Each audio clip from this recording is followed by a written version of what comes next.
Spoštovane gospe in gospodje, dragi gostje,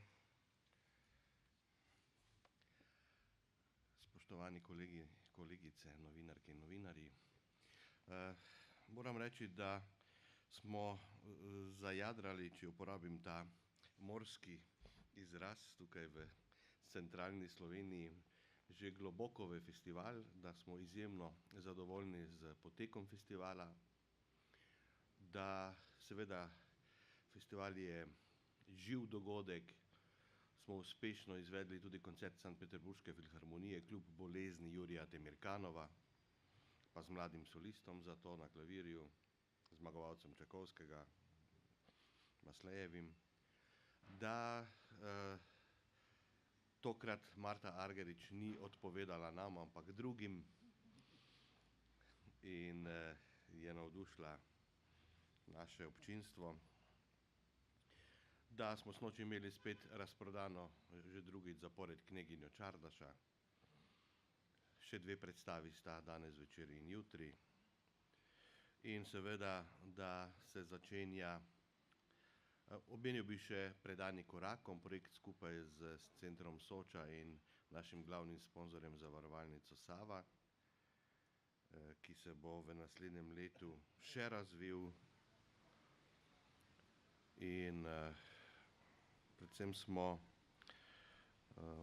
prišli do dogajanj, ki seveda ta festival delajo še bolj festivalski, kot so likovna kolonija, Akademija Branimir Slokar, potem različni koncerti in predstave, ki se bodo zgodile v naslednjem tednu. Med nami pozdravljam naše gostje in goste, in sicer moram reči, da se vidiva prvič po žalostni smrti Tomaža, Livijo Pandur, Natjašo Matjašec Rošker, Živo Ploj Peršuh, Marka Hatlaka, Miljenka Puliča, ki je bil včasih direktor Zagrebške filharmonije, zdaj pa je v Zagrebški komediji, in pa seveda predsednika strokovnega sveta Festivala Ljubljana in pa selektorja že 20. likovne kolonije Toma Vrana. Da ne bom predolg, bi začeli kar z likovno kolonijo najprej. Tomo, izvoli. Spoštovani, lep pozdrav vsem. Hvala za besedo. Torej, v nedeljo pričenja z delom že 20. likovna kolonija, ki se zaključi 21. v petek z razstavo del, ki jih bojo avtorji tu ustvarili ob 12. v Viteški dvorani. Teh 20 let je pravzaprav tako hitro minilo, da se človek niti ne zaveda. Vse skupaj se je začelo pred dobrimi 20 leti, in sicer ob enem slučajnem pogovoru z gospodom direktorjem je na vprašanje, kakšen je bil tisto sezono festival, ves navdušen, da je bilo krasno, da je bilo ogromno, da je pa škoda, da vsa ta glasba, vsa ta beseda nekako izzveni v zrak, ostanejo sicer fotografije, katalogi, ampak da bi lahko bilo še kaj več. No, takrat sem čisto, ne da bi kaj zelo resno razmišljal, zinu, zakaj pa ne bi dopolnili festival še z likovnimi umetniki, ki pa v enem tednu, ko so tu, praktično delajo kroniko tega, kar se dogaja. No, do danes, vsa ideja je uspela, do danes smo pripeljali v Ljubljano že 160 likovnih umetnikov, vsako leto se jih udeleži 8, torej 4 tujci, 4 Slovenci. Moram reči, da je vzdušje, večinoma delajo tu na Pergoli, da je vzdušje še vsako leto bilo izredno prijetno, kajti že prvi, drugi dan se med vsemi umetniki, ki so iz raznih koncev sveta, naveže nekakšno prijateljstvo in postanejo pravzaprav ena velika familija, družina. Eden drugega vzpodbujajo, tako da so vsi navdušeni predvsem nad Ljubljano, predvsem nad gostoljubnostjo, ki jo nudi ljubljanski festival, in tako nehote v svoja dela prinesejo delček tega, kar tu v Ljubljani začutijo. Namenoma sem v vseh teh letih povabil vsakič tudi kakšnega od mlajših umetnikov, ki so komaj začenjali svojo umetniško pot. Predvsem, da se spoznajo, povežejo z umetniki priznanimi, ki prihajajo iz tujine. In veliko od teh so prav preko teh poznanstev dosegli, da jim je bilo omogočeno tudi razstavljati v tujini, kar danes v teh časih za Slovenijo ni lahko.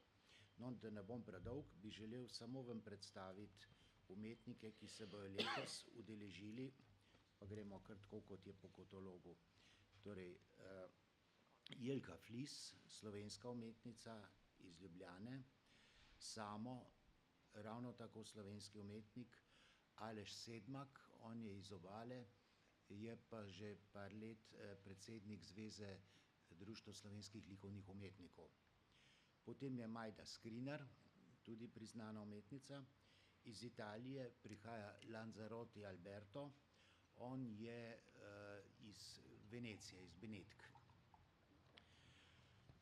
Iz Avstralije prihaja David Hinckliffe, zelo priznan umetnik, moram reči, da je ime, ki je zelo ima neko težo tudi v svetu. Iz Avstrije pa Manfred Mört, no, iz Nemčije oziroma je sicer Nemka, vendar živi, študirala in živi v Franciji, pa Ulrike Kaspar. Ponedeljek zjutraj začnejo tu z delom, delali bojo na pergoli, vse vas prav lepo vabim, da pridete, si vmes malo ogledate, kako ustvarjajo. Vsi jih poznam, so taki, da jim ni popolnoma nič nerodno, da bojo z vami tudi spregovorili kakšno besedo, pokomentirali. No, kot sem pa že omenil, v petek ob 12. je pa zaključek, vsak ustvari 2 deli in to bo razstava v Viteški dvorani v Križankah. Seveda bo tako, kot je zdaj zadnji 2 leti že zelo uspešno, ves teden bo z nami tudi Lado Jakša, ki pa preko fotoaparata in glasbe sledi njihovo delo in na koncu z enim, kaj bom rekel, vizualno-glasbenim projektom, multimedijskim, predstavi in avtorje in način njihovega dela. Torej v petek ob 12. vsi prav lepo vabljeni v Viteško dvorano. Hvala lepa, gospod direktor. Hvala lepa, Tomo. V naslednjem tednu v ljubljanski operi tudi Brezmadežna. Livija, prosim. Dober dan vsem. Izredno me veseli to povabilo Darka Brleka, da je tudi Imakulata, predstava, ki je nastajala pod zelo specifičnimi okoliščinami, da je del tega ljubljanskega festivala.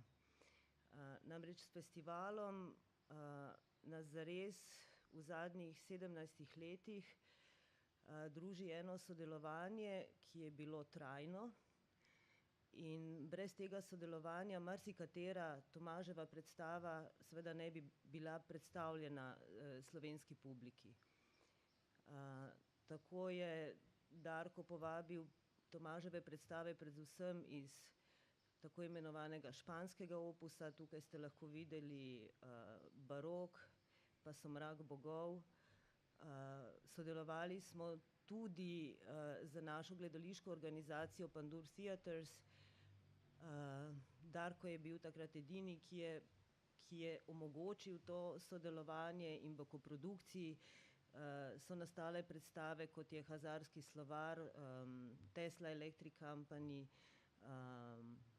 Medea, 100 minut, in to sodelovanje in spomini na to sodelovanje so seveda tako močni, da sem jaz danes prav vznemirjena in nekako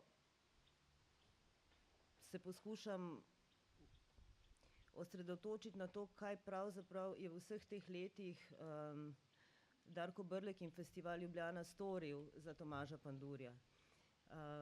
Zato še posebej me pač veseli, da se to sodelovanje nadaljuje s predstavo Imakulata, s predstavo Brezmadežna, ki bi jo naj Tomaž Pandur, kot veste, postavil v Drami SNG Maribor na povabilo gospoda Roškarja. Skupaj s Tomažem sva pripravljala ta projekt. Jaz sem roman tudi, to se pravi roman Marijin testament po Kolmu Tojbinu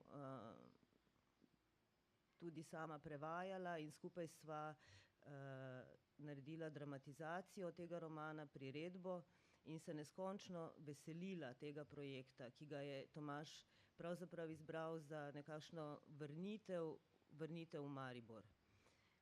Seveda te predstave ne bi bilo brez Nataše Matjašec Roškar, s katero je Tomaž že v pripravah vzpostavil eno neverjetno vez. Nikoli nista prej delala skupaj in to bi bilo prvič, da bi sploh sodelovala in ustvarjala skupaj.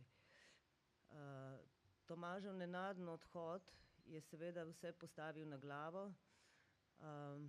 Jaz pa sem se na povabilo Drame SNG Maribor kljub vsemu odločila, da te najtežje trenutke preživim v gledališču, ki je bil za naju oba, predvsem pa za Tomaža, ultimativen prostor vsega začetka in pravzaprav konca razmišljanja o teatru. Tako je v nekih res posebnih okoliščinah nastala ta predstava, ki seveda ne bi bila takšna, če v njej ne bi bilo Nataše. To je bilo eno čudovito sodelovanje.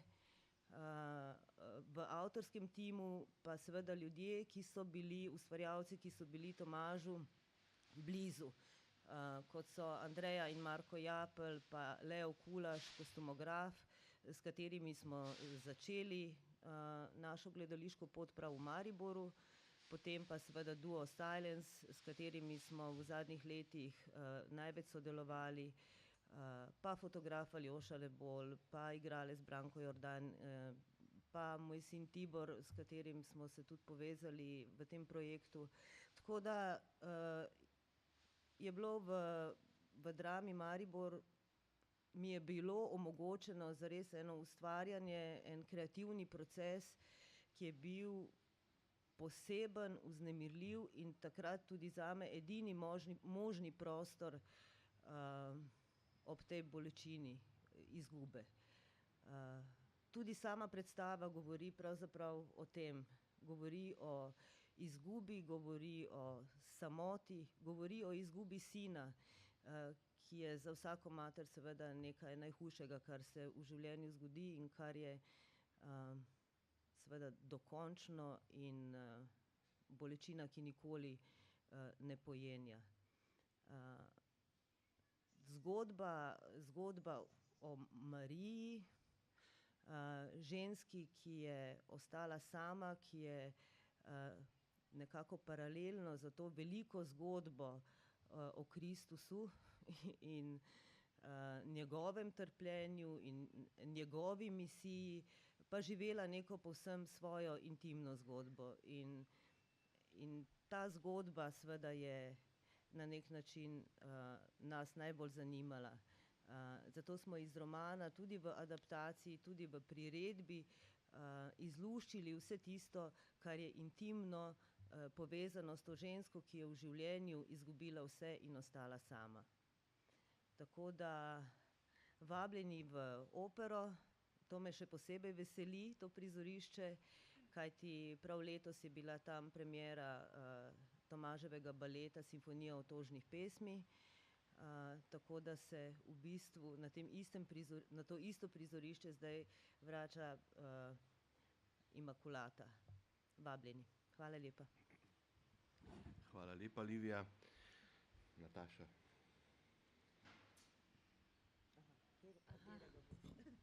Oba. Dober dan, ja. bistvu je Livija povedala bolj ali manj vse. Moje besede bodo ostale ali bodo do vas prišle iz odra. Vsekakor hvala Darkotu, da nas je uvrstil. Jaz bom prvič nastopila ne v Ljubljani, ampak na festivalu Ljubljana in ja, je posebno vznemirjenje, kakorkoli.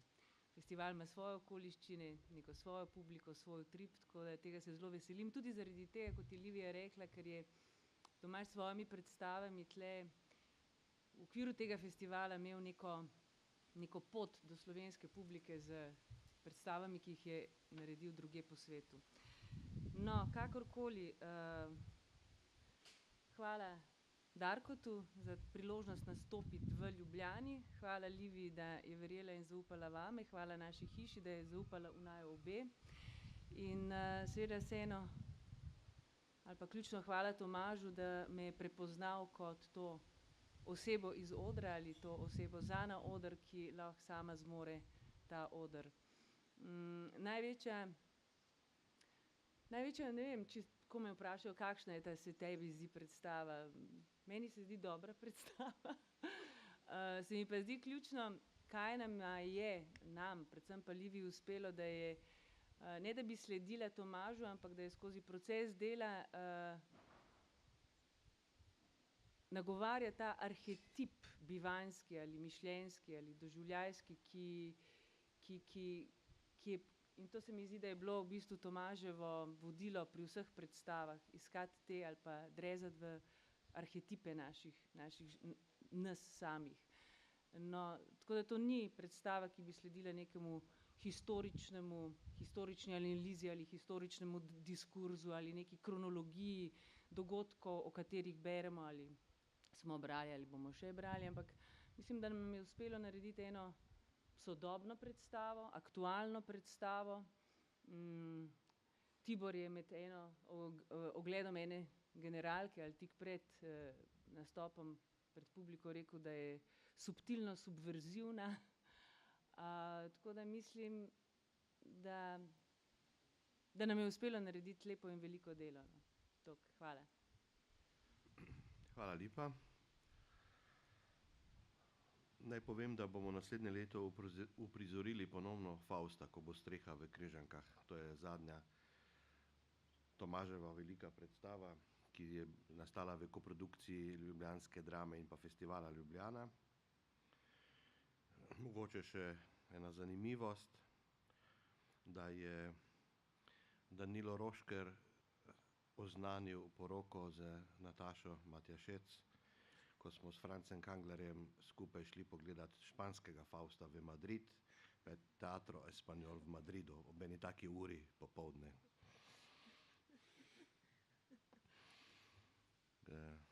Ko smo sedeli na kavi s Tomažem.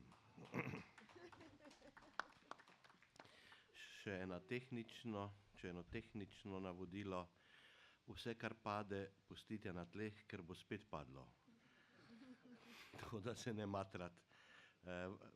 Edino na vazo pazite tamle, da ne bo šel še kakšen krožnik. Mi bomo pa seveda nadaljevali.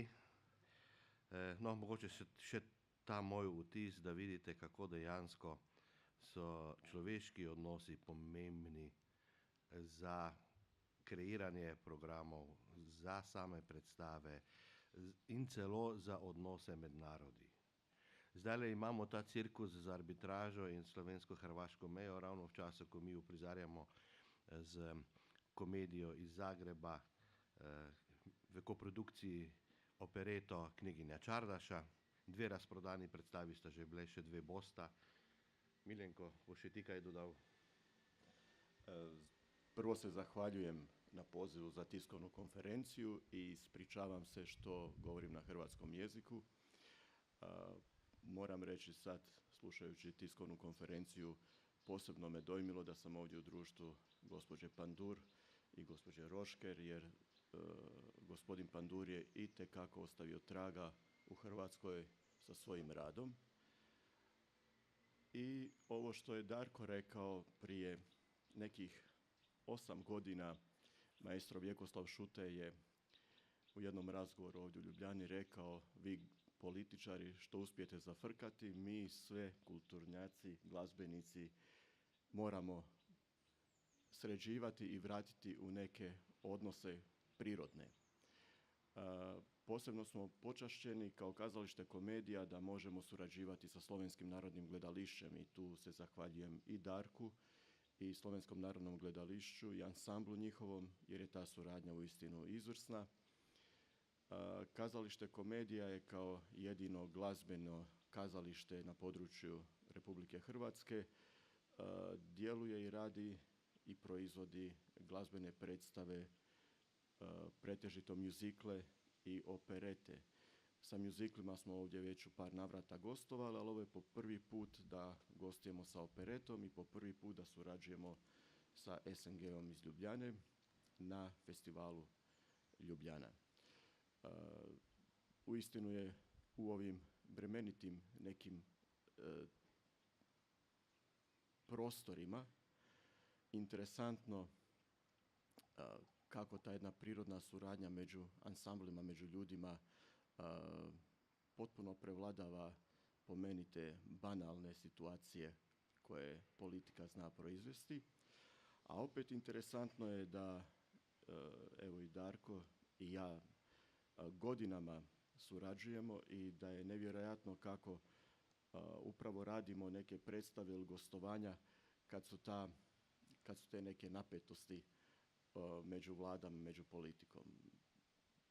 Meni je bilo posebno zadovoljstvo i uvijek se rado sjećam i mislim da je to jedan fantastičan projekt 2011. godine kad smo zajedno izveli sa Slovenskom filharmonijom Simfoniju tisuća s majstrom Gergijevim i to je bio tada najveći klasični event, kako se kaže, u svijetu. U tom dijelu ja se ponovno zahvaljujem Darku, zahvaljujem se festivalu Ljubljana što nam je ukazao čast da se možemo pojaviti ovdje i zahvaljujem se Slovenskom narodnom gledališću, kažem, na izvrsnoj suradnji, na svoj pomoći, na potpori koje evo smo imali do sada. Koristim priliku da vas sve ljubazno pozovem da večeras i sutra pridružite nam se na operetnoj predstavi Kneginja Čardaša i nadam se da će ova suradnja i kasnije se ponovo realizirati. Hvala vam lijepo. Hvala lepa, Miljenko. Mislim, da prevod ni potreben, vsi razumemo. Akademija Branimir Slokar, tudi že kar nekaj let v sklopu festivala Ljubljana. Z nami je dirigentka Živa Ploj-Pršuh. Prosim, Živa. Hvala lepa za besedo, gospod direktor.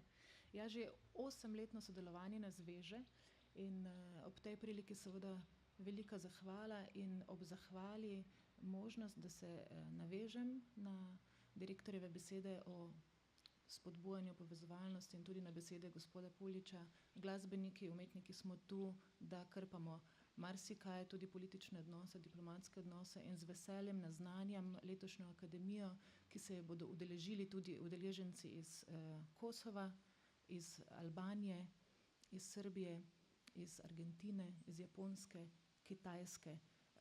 To je, poleg vseh ostalih seveda, to so lepi uspehi, se mi zdijo, ne samo, da pač glas o akademiji kot taki in o festivalu gre po celem svetu in seveda tudi o dobrodošlici, ki jo naši tako mladi udeleženci kot tudi profesionalni gostje, profesori, solisti in dirigenti doživijo v mestu Ljubljani. Naj ob tem povem, da so prvenstveno z nami letos stalni gostje na mojstrskih tečajih, koncerte pa bodo poleg mene oblikovali tudi partnerji iz Rima, iz Državne akademije Svete Cecilije. Z nami bo torej dirigent Karlo Ricari. Kot novost, preden vas povabim na koncerte, naj omenim še mojstrski tečaj za videoprodukcijo oziroma za produkcijo prenosov koncertov v živo. Ta tečaj bo vodil gospod Aleksander Lük, ki prihaja iz Berlina. Z veseljem se je odzval na naše povabilo in predaval bo o načelih Berlinske filharmonije oziroma njihove koncertne digitalne dvorane in kako metode sodobne videoprodukcije in sodobnega prenosa pravzaprav uporabiti tudi v namen ta, da se bodo naši koncerti predvajali v živo ob samem koncertu. Koncerta simfonična se bosta zgodila tudi letos v dvorani Grand Hotela Union, zaradi kar se izjemno zahvaljujemo tudi gospodu Čehu, direktorju, saj nas ta prostor navdihuje vse po vrsti in pač popestri naše vaje in naše priprave na koncert. Eden bo 23. v nedeljo ob 8, ta drugi pa 30. julija prav tako ob 8, k običajnemu simfoničnemu programu. Tokrat na prvem od teh koncertov dodajamo 2 mlada, ampak izjemno ugledna slovenska operna solista. Z nami bosta Urška Breznik, sopranistka, in tenorist Aljaž Farazin. Saj bomo tokrat prvič, kot rečeno, izvajali tudi odlomke iz opernega dela. To bo Puccinieva Madama Butterfly. Najlepša hvala. Hvala lepa. Sicer nekoliko kasneje, ampak se mi zdi izjemno pomembno, da že danes kaj o tem rečemo, bo v Križankah nastopil Marko Hatlak, ki je predlagal zanimiv program, pa da ne bom jaz govoril tisto, kar je on predlagal, ne kar sam pove. Prosim. Hvala za besedo. Prav lepo pozdravljeni, veliko čast mi je in hvala za povabilo na današnjo tiskovno konferenco.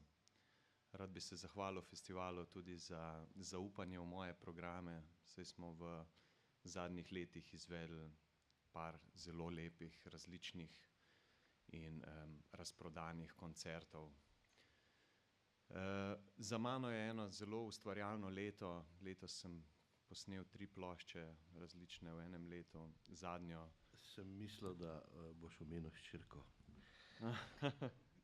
To je tudi res, ja. Dobil sem prvo hčerko, tako da je to tudi en poseben projekt. Torej, zadnjo ploščo smo snemali v Kopenhagnu na Kraljevem konzervatoriju na Danskem, kjer smo s Fantangom poskušali zajeti eno tako mavrico različnih repertoarjev. Ploščo imam tudi s seboj, lahko pokažem kasneje. Posebnost pa bo, da 10. avgusta, ko bomo v Križankah nastopili z omenjeno skupino, bomo gostili tudi velikega umetnika Iztoka Mlakarja, ki mislim, da je segel v dušo prav vsakemu Slovencu. Posebnost je tudi zato, ker on nastopa ponavadi pred 50 poslušalci in on pravi: "Jaz nastopam pa kleteh." In nam je kar imamo srečo, da sem ga uspel prepričati, da pride v Križanke, in mislim, da pred takim občinstvom še ni imel koncerta. Bo res prinesel tudi on eno svojo poetičnost v naš raznolik repertoar. Seveda si želim, da bo lepo vreme, da ne bo treba koncerta preseliti, kajti avditorij tu je prav poseben. Jaz ne vem, v koliko takih prostorih na svetu sem nastopal, ampak tu je res magično, tako da se zelo veselim koncerta. Hvala lepa še enkrat. Hvala lepa. No, v naslednjem tednu napovedujemo še koncert Robija Lakatoša iz znane familije Lakatoš iz Madžarske, ki sicer živi v Bruslju. Tukaj so bili pred nekaj leti, če se spomnite, so navdušili avditorij Križank z virtuoznostjo in odličnimi aranžmaji, ki jih delajo sami. Tako da 19. julij v Križankah, 20. julija pa spet en projekt, ki nekoliko spominja na živalski karneval, vendar tokrat z Johnom Malkovičem in z solisti Aquilani, z Anastazijo Terenkovo v Unionski dvorani. Pa seveda Zlano Trotovšek, ne smem pozabiti, izjemno slovensko violinistko. Tako da se mi zdi, da, kot sem rekel na začetku, da bo en res tak raznolik, bogat festivalski teden pred nami, oziroma je pred nami, se bo zgodil v naslednjem tednu. Potem bo veliko komornih koncertov, kot običajno ob koncu julija se začnejo komorni koncerti. Še posebej bomo to tudi najavili, se mogoče dobili z njimi. Vsekakor je Živa skozi na voljo za akreditacije in vsa vprašanja v zvezi z našimi gosti, gostujočimi umetniki. Prav tako bo seveda tudi John Malkovič pa tudi Roboj Lakatos sta oba na voljo v dnevih, ko sta tukaj za še dodatne intervjuje. Moram reči, da smo naleteli na izjemno razumevanje strani Johna Malkoviča in njegovega agenta, kar se tega tiče, tako da seveda vljudno vabljeni. Vljudno ste vabljeni tudi kasneje, po koncertu, vam bomo še povedali kam, zato ker gremo v živo po internetu, da ne bo to vabilo splošno znano, ker pač prostor ni dovolj velik. Tako, zdaj tisto, kar bi jaz mogoče še želel povedati, je to, da smo v nekaj letih ustvarili tudi izjemno dobro sodelovanje z Komornim godalnim orkestrom Slovenske filharmonije in da bo v začetku avgusta cela serija koncertov v Križankah, pa tudi v Slovenski filharmoniji, ne bom zdaj našteval vseh, lahko omenim Rišarja Galjana, pa Niko Gorič, pa Sikoveckega in tako naprej. Gre za vrhunske dogodke, tako da res vljudno vabljeni. Vmes, ko bo večina Ljubljančanov odšla na dopust, mi seveda pripravljamo zadnjo polovico avgusta, ki bo en velik finale z broadwayskimi musicali, z Madamo Butterfly iz nacionalne opere iz Pekinga, z svatbo v koprodukciji s festivalom Aix-en-Provence, potem Vlado Kreslin, že 26. zapored, ansambl za sodobno glasbo, 15 let koncertov na Ljubljanskem festivalu in pa seveda naš dolg oziroma moj dolg izpred 4 let, drugi del Wagnerjevega Prstana z Marinskim in Valerijem Gergijevim. Dogajale se bodo tudi delavnice. V ponedeljek se začne Mala likovna kolonija, to je druga delavnica po vrsti. Potem bo še ko bosta 16. in 17. oziroma 17. in 18. avgusta še 2 predstavi Vesne, bomo imeli tudi delavnico na temo muzikla za otroke in pa odprli bomo tudi razstavo Negovana Nemca z naslovom 30 let pozneje, to bo v Križevniški cerkvi. Za vstopnice vemo, blagajna Križank, Petrolovi servisi, prodajna mesta Eventima in pa ljubljanafestival.si in pa seveda vedno smo vam na voljo za kakršnakoli vprašanja. Tudi zdaj je čas za vprašanja, še preden pa preidemo na vprašanja, bi se vam vsem novinarjem rad zahvalil za dozdajšnje poročanje o festivalu.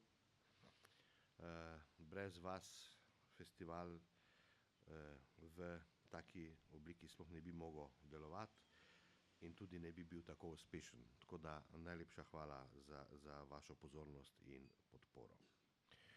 Zdaj pa smo na voljo za vprašanja. Seveda smo tudi vsi na voljo potem za kakršnakoli vprašanja ločeno oziroma intervjuje in tako naprej, ampak če ima kdo vprašanje, preden zaključim. Prosim, gospod Zlobec.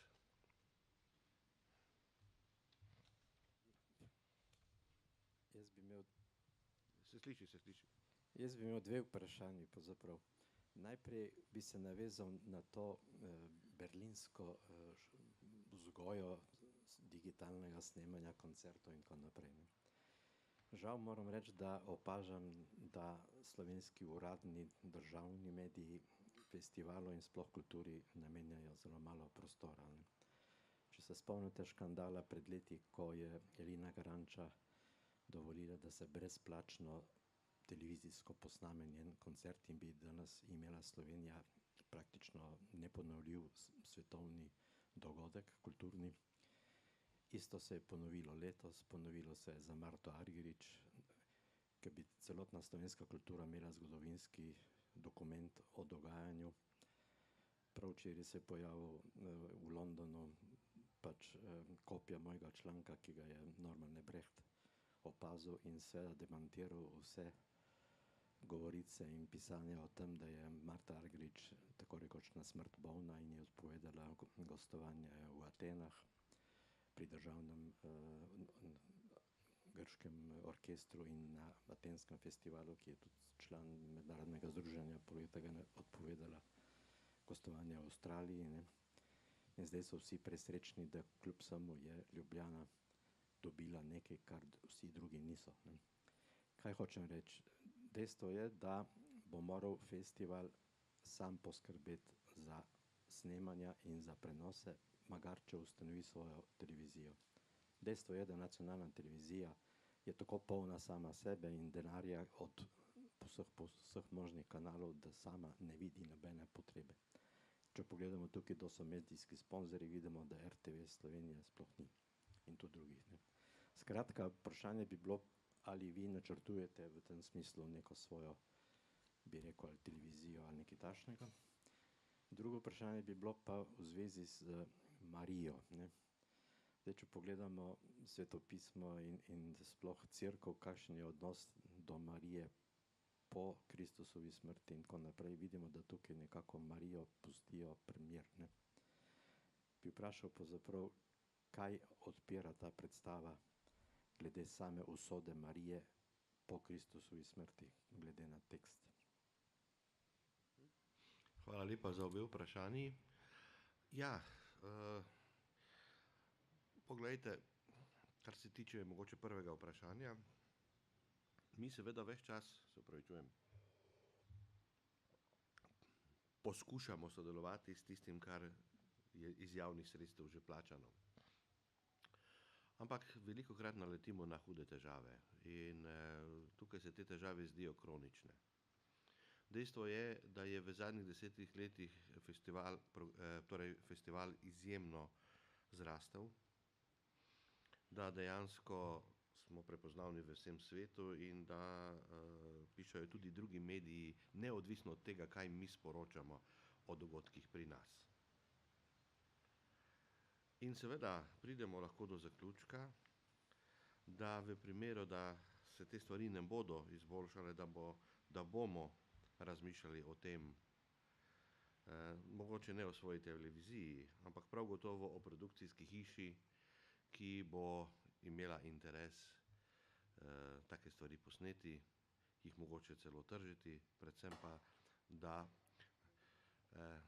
tale penina Pulosova je malo bolj napolnjena kot ostale z CO2, tako da pazite tam odzadaj, da se vam kaj ne zgodi. No, in bomo prav gotovo o tem razmišljali, da bi večino koncertov, ki se bodo zgodili na Ljubljanskem festivalu, ne samo z najbolj znanimi umetniki, ampak tudi z drugimi posneli. Ljubljanski festival pripelje tudi ogromno umetnikov, ki niso svetovno znani, pa so izvrstni, ali pa ki šele bodo znani, ali pa ki šele začenjajo. Sami ste naredili enkrat študijo o tem, kdo vse je zdajle znan po svetu, ki je nastopil na božičnih koncertih pred 25 leti, pa še vedno nastopajo v Križevniški cerkvi. Ali pa v razprodanem ciklu Mladi virtuozi, ki je mednarodni. Torej, iz tega je šlo, torej so išla vsa trenutno vidna slovenska umetniška imena. Tako da, hvala za vprašanje, razmišljamo v tej smeri. Livija. Ja, res je. Vemo, da je Marija, Kristusova mati, omenjena pravzaprav tudi v Svetem pismu zelo malokrat, oziroma o njej tudi po 2000 letih ne vemo skoraj ničesar. Vemo, da je izgubila sina, o njeni intimni zgodbi, o njenem čustvovanju, o njeni samoti, bolečini ob tej izgubi, pravzaprav ne vemo ničesar. In Colm Tojbin je napisal roman Marijin testament, ki se ukvarja prav z Marijo. Njeno videnje dogodkov ob križanju, njeno videnje poti, ki si jo je njen sin izbral, da bi spremenil svet. In predstava prav tako postavlja vprašanja, kdo je bila ta ženska,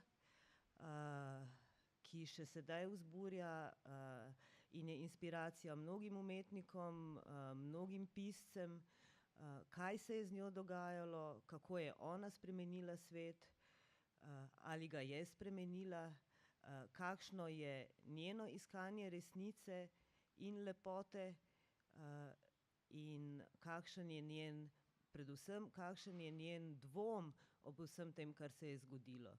In to večno vprašanje seveda na koncu, ali je bilo vredno. To je, mislim, da tisti stavek oziroma tisto vprašanje, ki ga tudi Colm Tojbin v romanu postavlja. Ali je bilo vse to trpljenje vredno? Hvala lepa.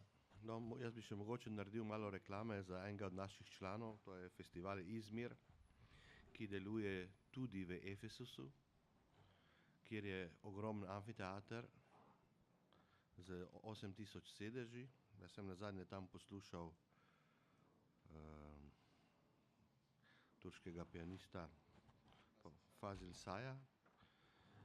In nedaleč od tam je Marijina hiša, kjer je ona živela po Jezusovi smrti, tako da si jo lahko greste ogledati, da še malo spromoviramo turški turizem, ki je blazno padel in so zdaj zelo poceni, odkar so imeli volitve. Ampak je res lepo. Tako da, vidite, in tam imate tudi Celzijevo knjižnico in tako naprej. Tako da vidite, kaj je to torej festivalsko okolje, festivalsko združenje, Evropsko združenje festivalov in tako naprej. Ne samo Križanke, kot v primeru Ljubljane, ampak najimenitnejše lokacije po vsem svetu. Ne. Še kakšno vprašanje? Prav, potem vas vljudno vabim na kosilo. Hvala, da ste prišli. Mi smo tukaj na voljo za vsa vprašanja in pridite čim večkrat. Najlepša hvala.